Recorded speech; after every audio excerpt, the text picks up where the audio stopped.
I'm in the future. Hello, this is Dr. Disco. Well, he invented the... 1963, Doctor Who slams onto our television. It's a fucking lockdown! Advanced laser shoot. It's unbelievable. It won't be hard. Of course. Yeah. AC/DC. She left. Known to man. Basically, just average bad. Help me, Graham. However, I'm calling this a win. You're only kidding yourself. No. Edit it. The fucking Shawshank Redemption, right? But with more tunneling through shit and no fucking redemption. It could have been a lot better. Actually is next though. Who knows? Because the show has changed. Doctor Who Christmas Special. Whoa. Hello, it's Dr. Disco. And is worse for it. Ah! Chibnall. It could have been slightly better written. But that's okay.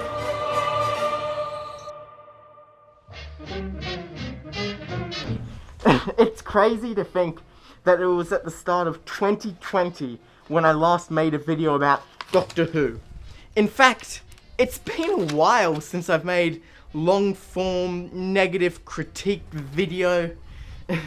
If this isn't returning to the silly status quo, then I don't know what is. Look, I even bought Winston. Say hi. Okay, let's talk the elephant in the room, which, believe it or not, is not the Churchill bust. This video was essentially done a year ago. The script was basically written. I'd recorded a watch party, which you'll see some clips of. I even teased it at the end of my 2020 in review. So, what happened? Where's Winston a go? Actually, where did you go? Anyway, well, the episode came out, and it was unbelievably bad.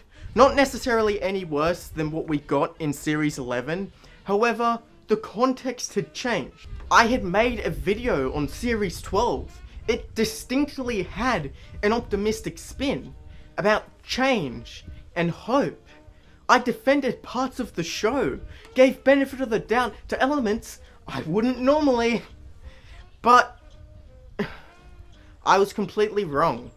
Everything potentially good was thrown out the window with the 2021 New Year's special. Oh my god. Oh. Stay strong. My god. Oh. People waiting for you. Oh my god. I can't. Oh my god. Oh my Don't forget to god. click. I admit it. Hindsight is a bitch. And with it, it is easy to see that no one has any fucking clue what is happening on the show. Seriously, it broke me that by being positive, I could be wrong. How could they, and by they I mean Chibnall, forget every lesson learned in Series 12 and make this nightmare of an episode? This is an episode where 2 companions leave. This is where the stakes are at their highest. You can fuck around doing nothing all season, and if you pull off a satisfying ending with payoffs, it can make it worth it. I can overlook the season issues. Think back to episodes where companions leave. Martha, Rose, Donna, Bill, the Ponds, Clara, even Wilfred.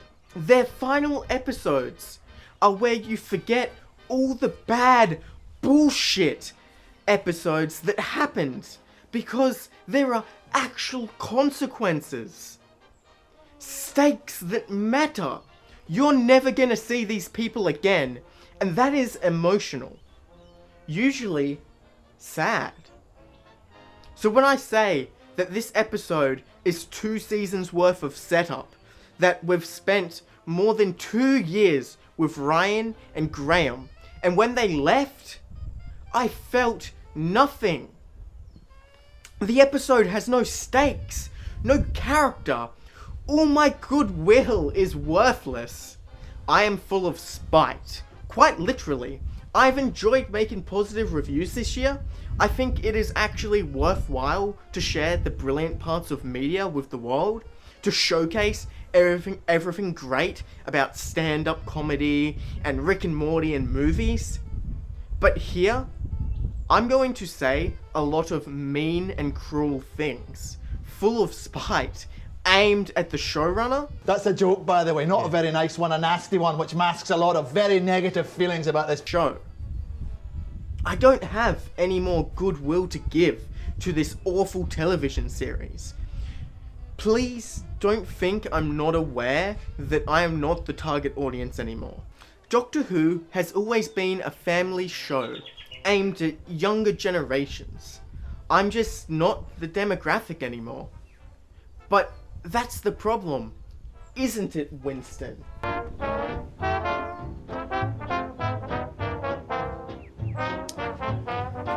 Doctor Who has always been more than just a family show. It's made me cry. It scared me, captivated me, engaged me. As a kid, I wanted to join the TARDIS and travel through time and space. That's why it hurts so much to see the show fall to such abysmal levels. So why now? Well, if anyone follows Doctor Who news, then they may know there's some light at the end of the tunnel. I won't spoil it until the end of the video, but all in all, it makes me feel okay about kicking the show while it's down. Because there is actual hope for Doctor Who. I don't need to pretend anymore. So join me on this journey. Don't stop believing. This is gonna be painful. Let's recap. Following previous events, shady villains get a Dalek corpse and start manufacturing human-controlled Dalek security bots, which they promise will definitely not go wrong. Meanwhile, the companions sent back to Earth in a second TARDIS get back to regular life except for Yaz because of drama. They discover on the news the Dalek security bots and investigate. The companions are left on Earth because the Doctor, and this is a pretty important point moving forward, is stuck in space prison. Now, just in case you missed that, I'll say it again. The Doctor is trapped in space prison. Captain Jack rescues the Doctor, they reunite with the companions 10 months later, and start properly investigating the Daleks. You'll never believe this, but the Daleks go haywire. The Doc, in a stroke of genius, I say with zero sarcasm, summons real Daleks to Earth to kill the inferior human Daleks, which they do. However, the Earth is now overrun with real extermination Daleks. To solve this, the Doctor tricks all the Daleks into the second TARDIS and implodes it. Finally, Graham and Ryan decide to leave. Okay, trust me, we'll get to all that in due time. There's the recap. Let's break down the episode. So basically, I'll just stop the episode when I have a problem. What? What is this? What does this mean? Like it's a Star Wars homage? But why? In the context of the episode, I don't really understand, because it doesn't follow Star Wars. Was it a joke start? Like seriously, I have no clue. Is it that Doctor Who is sci-fi? Star Wars is sci-fi? Let's get married?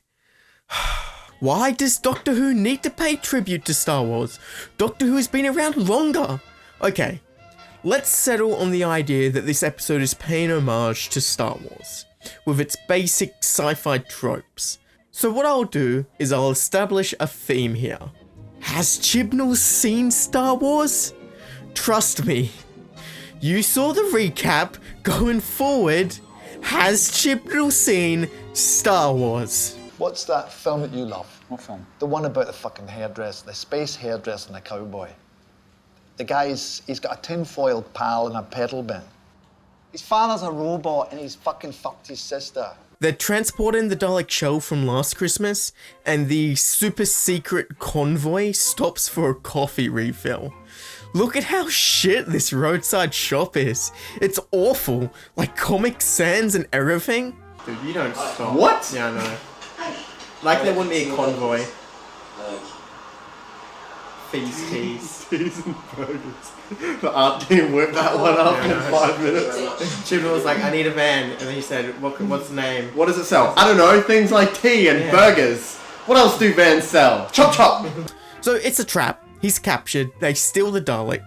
So big question here. How did they know where it stopped? Like seriously, he stopped because his coffee ran out. How could anyone ever fucking guess where this guy would stop? Serious lazy writing here. In fact, it's so awful, I feel like I'm missing something. Spoiler, I'm not. Even the offhand comment later about a tip-off doesn't make sense. How the fuck do you predict where a man's is gonna get his coffee? The answer is you can't unless you write in the story, in which case anything fucking goes. You might as well just made a rubber snake fucking strangle him to death and then Kermit come in and steal it. Okay, that was too far. Doctor Who, Chibnall! It was meant to look bad because it was clearly a setup. Oh my god, Chibnall's a genius. What's to say he stopped at the one that she had though, right? That's a good question, and let Chibnall explain. He just stands up and walks out of the room. Okay, they have a demonstration of the Dalek bots, a roleplay protest featuring real fire that kind of invokes the BLM anti-police sentiment for the sake of justifying the use of Dalek security bots. Oh, the Daleks are gonna shut down BLM. It's cheesy. Look at the awful extra acting. The Dalek fire hose is a poor form for a villain that was once terrifying. But let's address the elephant in the room. This show in its current state should not be invoking any kind of real life parallels, particularly to something as nuanced as protests. Even treating this scene as a characterization of the security state and, well, the villains doesn't work because this show is not equipped to handle this in a respectful way, therefore should stay firmly planted in fiction. This was filmed in 2019, so there was no way to predict the massive BLM protests in 2020.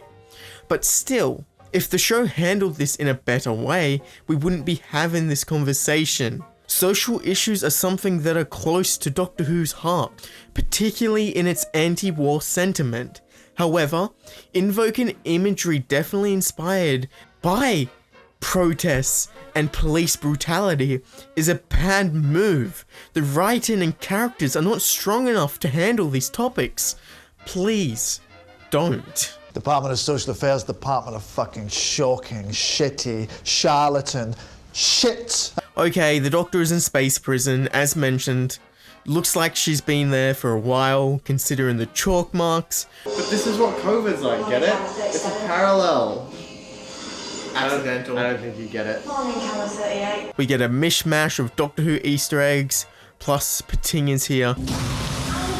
Yes, motherfucking Pating. Back on Earth, Yaz has gone mental. I don't know why. She's never had any personality or control to indicate she had agency in a story, or was actually impacted by any of the crazy events. Regardless, she's gone mental, waiting for the doc. This is leaked online footage. To be honest, I wasn't sure Graham actually had the skills to work a smartphone. It's good to finally know that. I want to expedite our project. 6 of the sweetest words in the English language. Okay, what the fuck? Does he just say that to sentences he likes? Or am I to believe he thinks ow, I, to, and project are some of the sweetest words in the English language? You shit. Also, who counts words in conversations? Like, actually, who? Except people who are writing the dialogue and have no clue how to write clever. God, that paragraph had 61 of the sweetest words in the English language. 3 minutes. Yo, remember us? If I saw those three walking up to me saying, "Remember us?" my head would explode. My brains would cover the surrounding area rather than try to comprehend what's going on. Oh, hey, Yoko Ono and the 2 remaining Beatles, piss off. Not all about you and that Dalek. What? The Dalek. Oh, don't play innocent. Dalek. Whatever you're doing with it, we're gonna stop you. Awful writing and acting, no subtlety, just pain. If we had the Doctor's psychic paper, or we knew how to work that TARDIS, we could get into his office and see what's going on. We quite literally are privy to the writer's room here. If only we had some sci-fi plot devices for our story recreated, we'd be able to do something logical. It's very hard to write, isn't it? This is hard, isn't it? Back to the Doctor. Jack shows up and rescues her. Now, this makes me wonder, what was the Doctor's plan? Why hasn't she escaped yet or tried anything? Apparently she's been there for a number of decades and hasn't just done anything?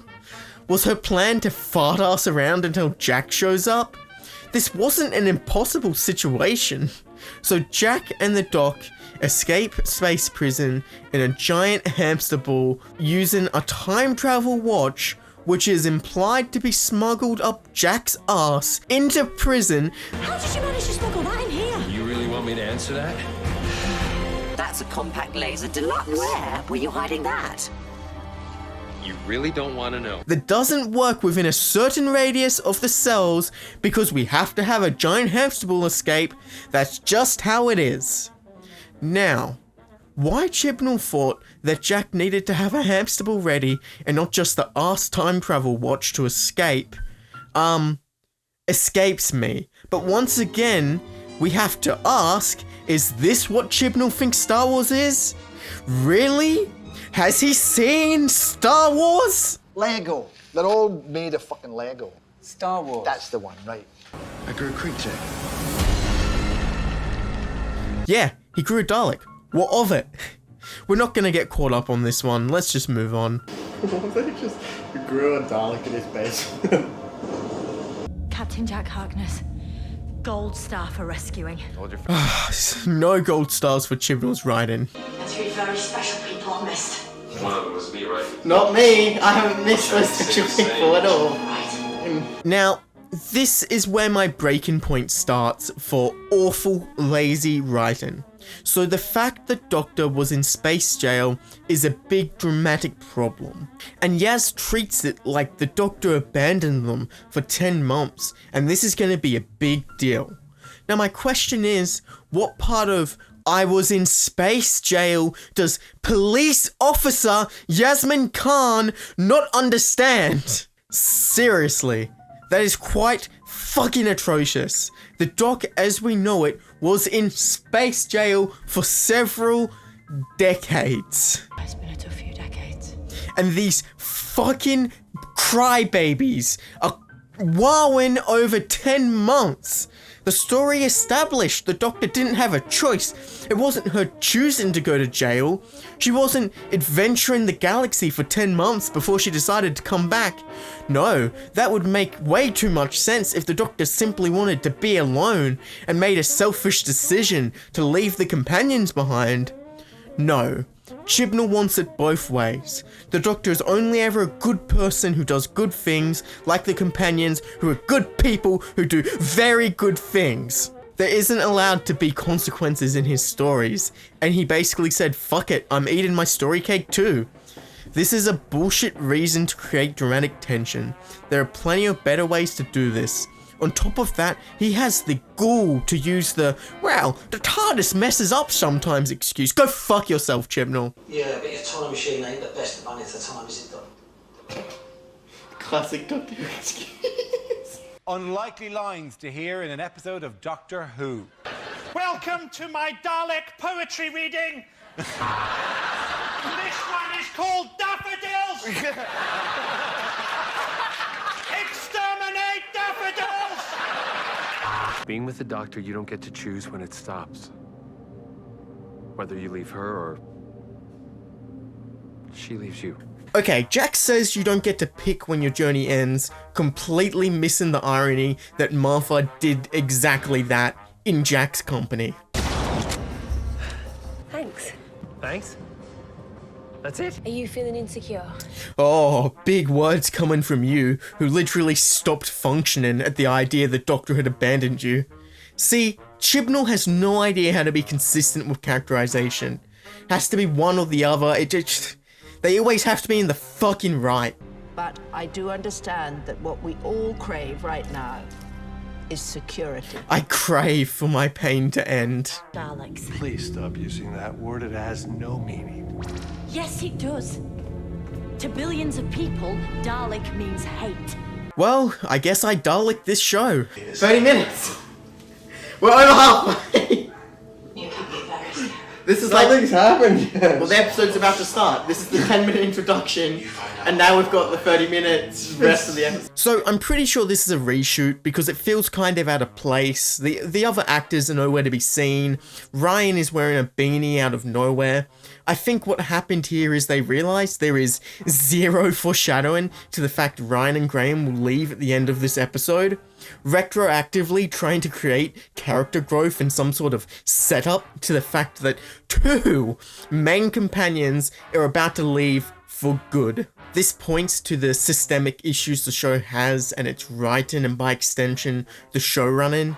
They quite literally had no fucking clue how these characters had grown or what kind of narrative agency they should get, and had to half-ass insert scenes for basic foreshadowing of the eventual conclusion of a story, let me remind you, they wrote and constructed. How? How do you fuck it up this badly? Doctor Who has no limitations. You can literally write fucking anything. And they have managed to write the worst. More sorry than I can ever really say.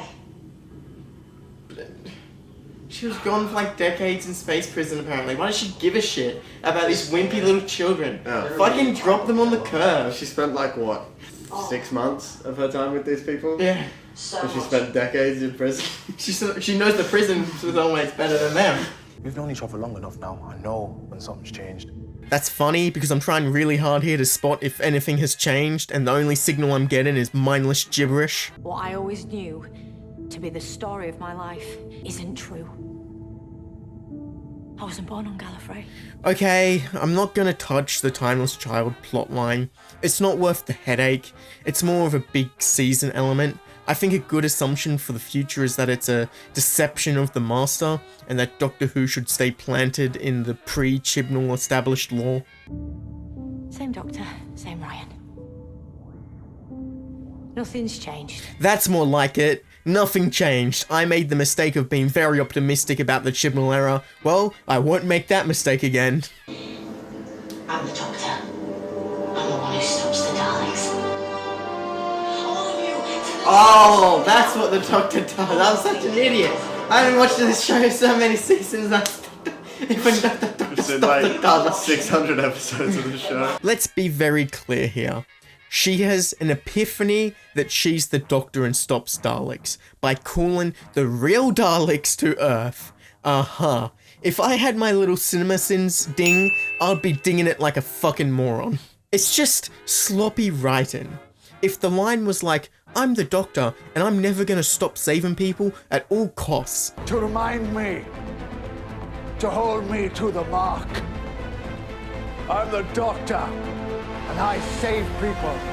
And if anyone happens to be listening and you've got any kind of a problem with that, to hell with you! Love it.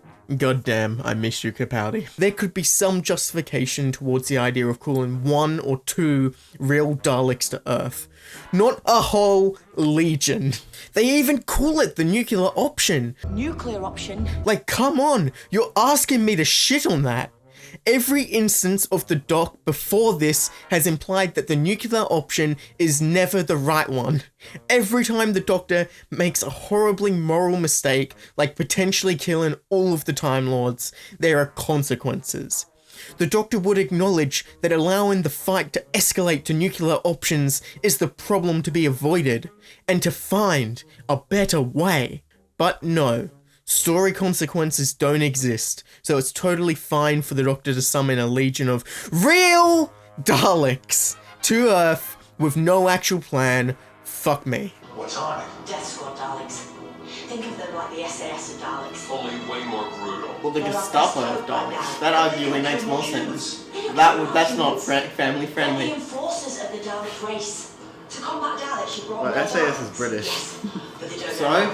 They don't care about humans. They're the enforcers of the Dalek race. Really? You want me to believe that Death Squad Gestapo Daleks are not going to care about humans once they finish exterminating the inferior Daleks? Really? That is a stretch and a half One might say a stretch through time and space. This is shit. I am going crazy. There can't be long left. Please. Please. Yeah, remember when we did this plotline but better? Yeah, me too.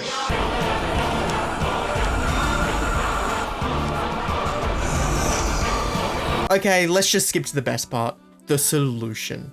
The Doctor's solution to the at least thousands of real Daleks on Earth is to trick every single Dalek into the second TARDIS. Which, let me remind you, is one of the most powerful devices in the universe, in which they are very limited in supply. It doesn't help that previous lore has established Tardai are living creatures. Once again, no consequences or moral questioning about any action this Doctor takes. So lame. So fucking lame. Right. Chibnall wants us to believe that all of these Daleks are tricked, every single one, into going into a TARDIS to then be imploded. What utter bullshit. When that's the best you can come up with, you shouldn't be writing TV, let alone Doctor Who. That is an embarrassingly terrible solution to this story. I'm only full of spite. At this point, I'm questioning if I'm Dalek. Am I human? So for the final goddamn time, I have to ask, is this what fucking Chibnall thinks Star Wars is? Has he seen Star Wars? Ah! Why? Star Wars. That's the one, right? It's like that, okay. I'm gonna fucking kill all the bad guys. And you'll be able to blow up the big... The Death Star thing. Yes. Then you can go and live happily ever after on the planet of the teddy bears. They're Ewoks. It's a fantastic analogy. Well done. Okay, Ryan decides to leave. Who gives a shit? The best part is seeing Graham decide in real time. There's a certain joy I get to the goofiness of his contemplation. Too hot. Oh, look at Graham! What's he got?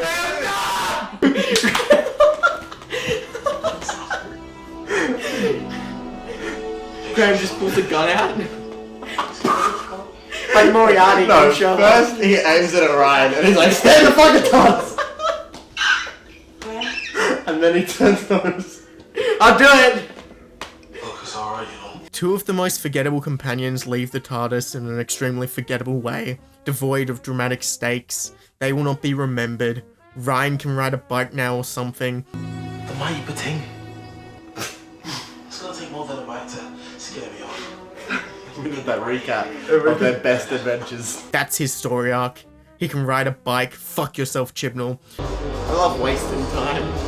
I love sitting down and just wasting an hour and 10 minutes. I'm tired, drained. This isn't good for me. It's like watching my childhood burn in front of me and having to work out what started the flames and why his name is Chibnall. I liked Doctor Who.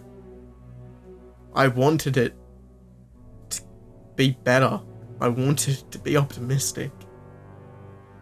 Instead, I was uncomposed.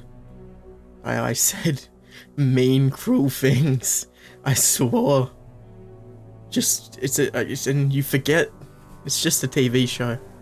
I got very emotional. I got angry. I was full of rage. Because you do get emotional about the things that you love and once loved. So I guess this episode breakdown was more of just a regular breakdown. See you next time, guys. Don't forget to click below to subscribe.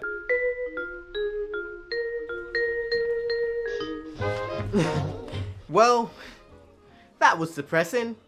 What a showcase of how exhausting it is to care about something enough to get upset when it fails to fulfill basic narrative purpose. I seriously wish this was a full-time job and I could commit to long-form critiques of each Doctor Who episode. Alas, it's not. because the video is entertaining. Beneath the pointless swearing and yelling, there is a longing for the show to return to form. I don't enjoy watching the show anymore. I dread it, in fact. The show in Chibnall's era has managed to be on a good streak for about as long as Ryan can ride a bike. Not very long. This has acted as my return to major criticism of media I don't like. And honestly, I don't enjoy it as much as talking about all the good media in the world. It is entertaining though. I hope I made you laugh. I certainly did watching this back. What about you, Winston?